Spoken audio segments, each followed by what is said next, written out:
Aí você tá dizendo que... A Gleisi Hoffmann falou que o Alexandre de Moraes era um atentado contra a democracia. Tem tweet dela aqui, pô. Mas tu acha que o Alexandre de Moraes, ele faz essas coisas porque ele é alinhado à esquerda? Ou porque, assim, eu concordo contigo que a maioria da galera que ele pega no pé... Não, ele não tem alinhamento nenhum. O alinhamento é ele e o poder. Do tanto que antes ele não tava... Eu acho que ele foi expulso da manifestação que teve em 2016, etc e tal, que tava lá pedindo fora Dilma e tudo. Ele, inclusive, tem vídeo, se não me engano, na Jovem Pan, falando contra o governo do Lula. Falando que o governo do Lula é um governo corrupto. Então não é que ele... Esses caras são igual água, meu amigo. Você bota aqui, ele vira um copo. Você coloca na jarra, ele vira uma jarra. É eles por eles. Do tanto que na sabatina do Alexandre de Moraes, digo, a esquerda foi contrária. Jean Willis acabou com a vida do Alexandre de Moraes. O Randolph, que hoje é senador do PT, também desce a lei em plenário no ministro Alexandre de Moraes. Então o que mudou? Eu não sei porque o senhor está rindo quando estou falando. Eu estou rindo porque a senhora está contando uma piada. Entende? É uma piada. Vossa Excelência não é formada em direito. Vossa Excelência falou sobre o PCC. PCC que é uma organização criminosa exportada pelo Brasil. Por que o governo federal é contrário a classificar organização criminosa como organização terrorista? Isso, ministro, é pro senhor aprender o que é fake news, o que é falso e mentiroso. É esse tipo de moral de esgoto que Vossa Excelência traz aqui pra Câmara.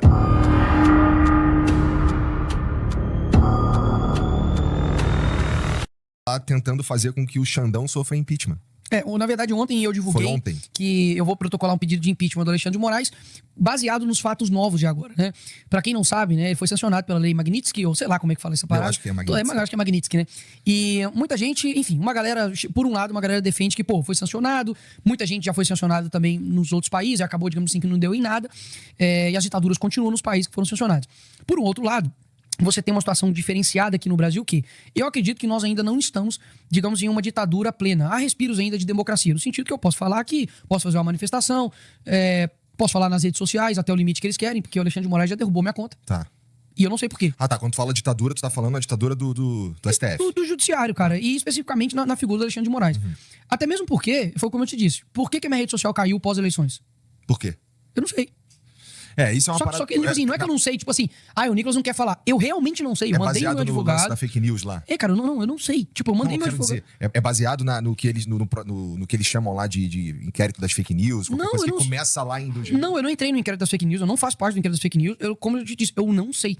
E só voltou minha rede social, não foi por pressão jurídica ou por ampla defesa. Foi porque, como que o deputado mais votado do Brasil não tem suas redes sociais quando vai tomar o mandato? Então ficou um mês, cara. Minhas redes sociais derrubadas e eu realmente não sei por quê. Pode ter sido porque você falou das urnas eletrônicas? Pode, não sei. Pode ter sido porque eu não sei. Eu realmente não sei. Então, assim, a diferença é... Igual você tem uma galera também que também não sabe por que perdeu as redes sociais. Essa é a verdade. Essa é a verdade. Enfim. Então, essa lei Magnitsky, ela é uma sanção aplicada para quem são violadores de direitos humanos, para criminosos. Então, você tem lá Hezbollah, você tem Al-Qaeda, uma galera da pesada. Então, você ter um ministro nessa lista, primeiro que é uma vergonha pro nosso judiciário. Ninguém fica feliz de um ministro estar nisso. E para quem muitas vezes argumenta, tipo, isso aí não vai dar nada pro Alexandre de Moraes. É claro que as sanções econômicas, se ele desejar e quiser, por mais que eu acho bastante difícil, porque há diversas restrições, o cara talvez consiga, digamos, se esquivar. Só que é muito mais além do que isso. Você tem uma medida exclusiva do nosso país, que é feita pelos Estados Unidos com outros países, que não ferem nada da nossa soberania, porque diz respeito a empresas americanas. Ele está sancionando empresas americanas. Ele está sancionando se ele pode ou não entrar no país dele. Então, como que eu tô ferindo o teu direito se eu tô decidindo pra quem entra na minha casa e não na sua? Mas ele faz isso pra pressionar como funciona o Brasil, não é? E assim, eu não tô defendendo a Alexandre de Moraes. Não, eu entendi. Você tá colocando um outro ponto. Eu acho que a ideia é a seguinte, eu não tô falando que o Alexandre de Moraes eu tô lá, endosso tudo que ele faz. Mas quando tem... Pra deixar claro, o Igor gosta de você, Alexandre de Moraes. Eu não gosto. Não é nem que eu não me importo. É tipo assim, eu concordo contigo, por exemplo, que ele se passa com o lance de... quando teve o inquérito das fake news, eu sei que tem alguns assuntos, tipo, a gente não pode debater, eu sinto pelo menos, que a gente não pode debater amplamente qualquer ideia que tenha a ver com urna eletrônica. Então, assim, não endosso tudo que o Alexandre de Moraes faz, mas a ideia de que um presidente americano olha pra cá e fala assim, não gosto do que esse juiz do STF brasileiro faz, cara, eu acho que eu vou sancionar ele porque suponho que tá pegando pesado demais com o Bolsonaro ou qualquer coisa nesse sentido. Mas vamos lá, se hoje a gente toma uma medida, nós vamos fazer o seguinte, nós não vamos deixar com que, sei lá, o Trump entre aqui no Brasil porque nós somos soberanos. A esquerda iria defender isso como soberania, concorda comigo? Porque tá decidindo sobre o país dele. Os Estados Unidos não tá sendo soberano? Cara, é que eu acho passar um pouco do limite. Porque assim, quem são os outros caras que foram sancionados com essa Não, lei? mas eu não posso olhar pelo lado de quem está sancionando. Eu preciso olhar também pelo lado, principalmente, de quem está passando o limite. Você falou, pô, será que eles estão passando o limite? Mas vamos lá. Mas é um problema nosso, digamos a gente assim, tem que resolver. e o agressor? Tá, mas como se resolve isso? Esse que é o ponto. Protocolando um pedido de impeachment. Protocolando um pedido de impeachment no Senado que... Ou quando o Flávio Bolsonaro lá deu mole no Vamos lance da lá. lavatória. O primeiro ponto que a gente tem que trazer sobre isso é o seguinte. Nós não estamos em uma democracia plena. Porque se nós estivéssemos, realmente, eu ia protocolar o pedido de impeachment, o presidente ia colocar em pauta, e aí decidiu. Deu a maioria, vai impeachment. Não deu a maioria, não é impeachment. Não vai acontecer impeachment. O caso do dia 8. Por que até hoje não foi colocado pelo presidente Hugo Mota a anistia do dia 8 de janeiro? Por quê? Porque, obviamente, é uma pressão do STF. Obviamente é uma pressão do STF em cima de um poder. E isso eu deixo bem claro porque se o Alexandre de Moraes decidiu sobre uma decisão do IOF, porque, só para recapitular, o Congresso derruba o aumento do IOF, o PT recorre ao STF e o STF, que sorteou, e o homem sortudo, caiu na mão do Alexandre de Moraes, ele decide que não vai manter o aumento do IOF. Isso é o quê? Isso é uma interferência clara no outro poder, que é o poder legislativo. No marco regulatório também, no marco das como é que fala? Das terras que ocorreu, o Alexandre de Moraes também fez a mesma coisa. Eu falei, pum, e derrubou. Então, o que eu quero dizer com isso? Não há hoje uma estrutura, Igor, que eu fale assim, não, eu sou um legislador, eu fiscalizo o executivo, eu proponho o PECs, eu proponho leis, e nós vamos votar aqui, enfim, o que der, deu. É a democracia, a maioria vai vencer. Não é dessa forma. O que nós podemos fazer contra um juiz que é vítima, é juiz, é promotor, é delegado e é vítima ao mesmo tempo? Pô, vamos lá. Os caras não precisam concordar com o Bolsonaro.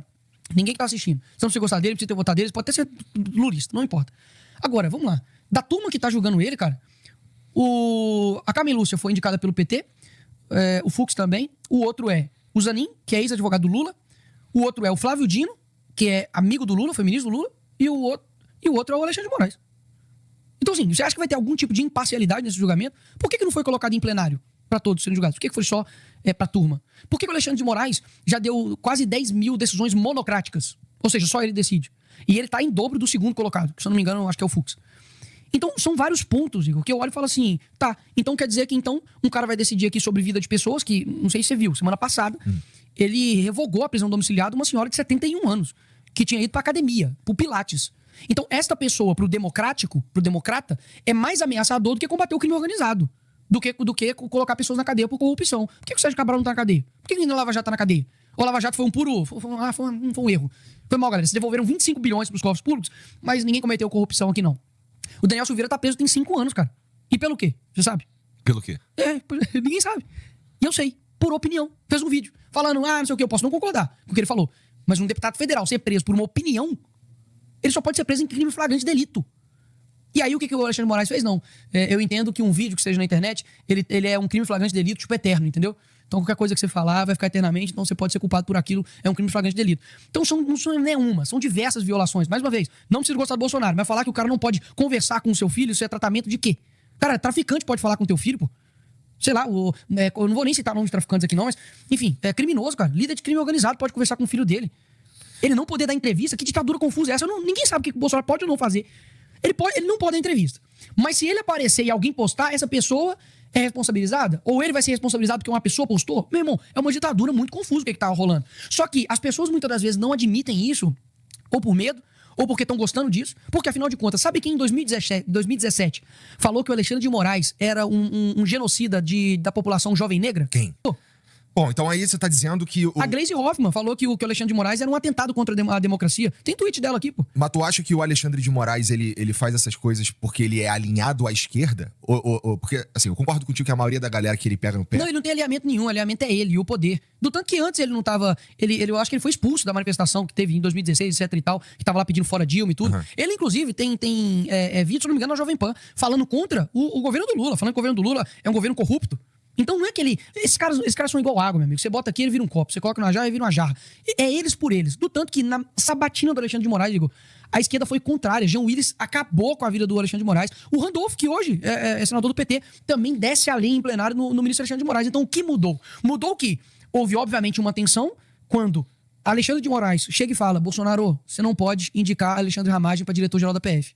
Por quê? Porque se dane por quê? É competência do presidente, irmão, tá na Constituição. Então ali começa, digamos assim, a guinada da coisa. E obviamente, aí ambos os lados não vão ceder. Vai aumentando a corda, vai puxando a corda, vai esticando a corda.